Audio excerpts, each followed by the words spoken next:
မင်္ဂလာပါမေမေဟုတ်ကဲ့ဒီချက်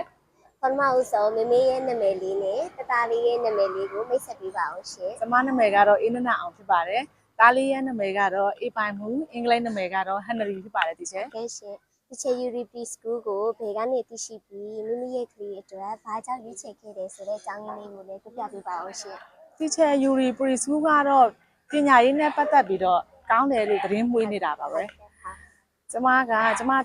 မသားအတွက်ပရီစကူးရွေးချယ်တဲ့နေရာမှာကျမထားတဲ့ target ကတော့ရွေးရှင်းပါတယ်ဒီချက်သမင်းချိုင်းထုတ်ရမယ်အကြောင်းဖြစ်ရမယ် nursery နဲ့ pre KG ဆိုပြီးအတန်း2တန်းခွဲထားတဲ့အကြောင်းဖြစ်ရပါမယ်ကျမကကလေးရဲ့စိတ်ခံစားချက်နဲ့ကျမရေးကိုဦးစားပေးတဲ့မမေဖြစ်ပါတယ်အဲ့ဒီအတွက်ကြောင့်မလို့ teacher beauty preschool မှာကျမသားပျော်ရွှင်မလားမပျော်ရွှင်မလားဆိုတာကိုကျမသိချာတော့မသိသေးဘူးပေါ့နော်အဲ့ဒီအချိန်မှာကျမသား4နှစ်ပြည့်တဲ့အချိန်မှာ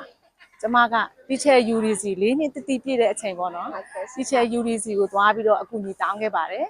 ဘာလဲဆိုတော့4နှစ်အရွယ်မှာထားလို့ရမယ်တင်တန်းလေးပေါ့နော်တင်တန်းလေးအရင်ထားကြည့်လိုက်မယ်လို့ကျမစိတ်ပူတယ်ပေါ့နော်အဲ့ဒါနဲ့4နှစ်အရွယ်မှာထားလို့ရမယ်တင်တန်းလေးကို teacher UD မှာမေးပြီးတော့အကူအညီအရင်တောင်းမယ်ပေါ့နော်အဲ့ဒီခါကျတော့ teacher UD ပြောတာက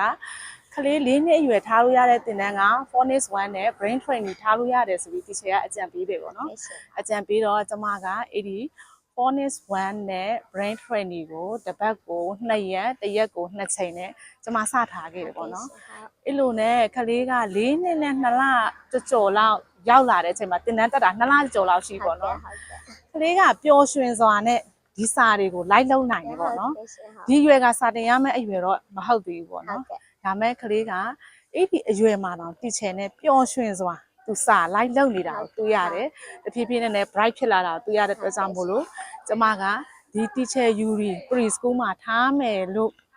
ယုံကြည်စွာနဲ့ teacher တွေကိုအနံ့ဖို့ဆုံးဖြတ်ခဲ့တယ်ပေါ့နော်ကဲပါရှင်ကျေးဇူးတင်ပါတယ်မေ။ဒီချက် URP School မှာဒီချက်တွေရဲ့သင်ကြားမှုနဲ့ပတ်သက်ပြီးဒီပါကြောင်းနေနဲ့သင်ယူဆချက်တွေရှိရင်လည်းပြပြပေးပါအောင်ရှင်။ဒီချက်တွေရဲ့သင်ကြားမှုနဲ့ပတ်သက်လို့ဆိုတော့ဒီချက်တွေကသူ့ကလေးတွေကိုချိုတာတာလေးပြောဆိုပြီးတော့ပေါ့နော်။ဒီချက်တွေရဲ့ချိုတာတာရဲ့နောက်ွယ်မှာသူ့ကလေးတွေကိုချစ်တယ်ဆိုတဲ့အမူအရာပေါ့။ဒါကတော့ကျမကလေးတွေစီကပဲကလေးစီကပေါ့ကျမသားစီကသိရတာတော့